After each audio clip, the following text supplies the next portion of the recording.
குறித்த விசாரணை உச்சநீதிமன்றத்தில் நடைபெற்று வருகிறது. இதில் உச்சநீதிமன்றத்தில் கபில் சிபல் வாதத்தை முன்வைத்து வருகிறார். அதில் இஸ்லாமியர்களின் உரிமையை பறிக்கக்கூடியதாக வக்ஃப் திருத்த சட்டம் அமைந்திருக்கிறது என்று தன்னுடைய வாதத்தை கபில் சிபல் முன்வைத்து வருகிறார். இது தொடர்பான கூடுதல் விவரங்களை நம்முடைய டெல்லி செய்தியாளர் சுசித்ராவிடம் கேட்கலாம்.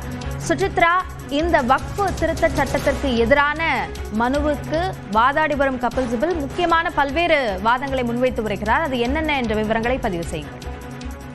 வக்ஃப் வாரிய திருத்த சட்டத்திற்கு எதிரான மனுக்கள் மீதான விசாரணை இன்று காலை முதல் விரிவான விசாரணை என்பது உச்சநீதிமன்ற தலைமை நீதிபதி அமர்வில் தொடங்கி நடைபெற்று வருகிறது. குறிப்பாக மனுதாரர்கள் தரப்பில் மூத்த வழக்கறிஞர் கபில் சிபல் வாதங்களை முன்வைத்து வருவதை முக்கியமாக பார்த்து வருகிறோம். வக்ஃப் சட்டத்தில் சேர்க்கப்பட்டுள்ள 3E மற்றும் 3D பிரிவுகள் நாடாளுமன்றத்தினுடைய மசோதா மீது வாக்கெடுப்பு நடத்துவதற்கு சில நிமிடங்களுக்கு முன்னர் மட்டுமே கூறப்பட்டதாகவும், உரிய ஒரு தகவல் என்பது மசோதா நிறைவேற்றப்படுவதற்கு முன்னதாக விசாரணைக்கு, அதாவது விரிவான ஒரு ஆலோசனைக்கு நாடாளுமன்றத்தில் வழங்கப்படவில்லை என்ற ஒரு குற்றச்சாட்டை அவர் முன்வைத்துள்ளது மிக முக்கியமாக பார்க்கப்படுகிறது. இந்த சட்டம் என்பது முற்றிலுமாக இஸ்லாமியருடைய உரிமைகளை மொத்தமாக அபகரிக்கும் வகையில் உள்ளது என்ற ஒரு கருத்தையும் அவர் முன்வைத்துள்ளார். மேலும் இந்த சட்டத்தின் அடிப்படையில் எந்த ஒரு நீதிமன்றத்திலும் முறையான ஒரு வழக்குகளை பதிவு செய்வதற்கான ஒரு உரிமை என்பது வழங்கப்படவில்லை. நன்கொடையாக வழங்கப்பட்ட சொத்துக்களை அரசு மொத்தமாக எடுத்துக்கொள்ளும் நிலை என்பது உருவாகியுள்ளது என்ற ஒரு குற்றச்சாட்டையும் அவர் வாதமாக தற்பொழுது முன்வைத்துள்ளது மிக முக்கியமாக பார்க்கப்படுகிறது. ஏற்கனவே பதிவு செய்யப்பட்டுள்ள வக்ஃப் சொத்துக்களுக்கும் இந்த சட்டத்தால் ஆபத்து ஏற்படும் வகை என்பது தற்பொழுது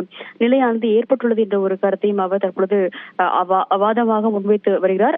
குறிப்பாக பாதுகாக்கப்பட்ட நினைவு சின்னங்கள் என்பது இனிமேல் அது நினைவு சின்னங்களாக இல்லாமலே போகிவிடும், அவை வக்ஃப் சட்டத்தின் கீழ் வராது என்ற ஒரு கருத்தையும் அவர் முன்வைத்துள்ளார். குறிப்பாக தாஜ்மஹால் பாதுகாக்கப்பட்ட நினைவு சின்னமாக தற்பொழுது இருக்கிறது.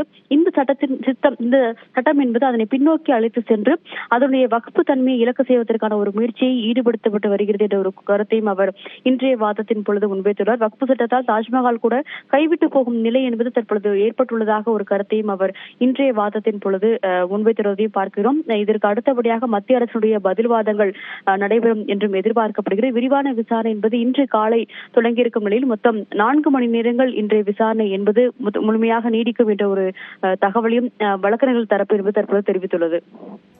வக்ஃப் திருத்த சட்டத்திற்கு எதிராக தொடரப்பட்ட வழக்கில் வாதங்கள் முன்வைக்கப்பட்டு வருகின்றன. இது தொடர்பான விரிவான விவரங்களுக்கு நன்றி சுசித்ரா.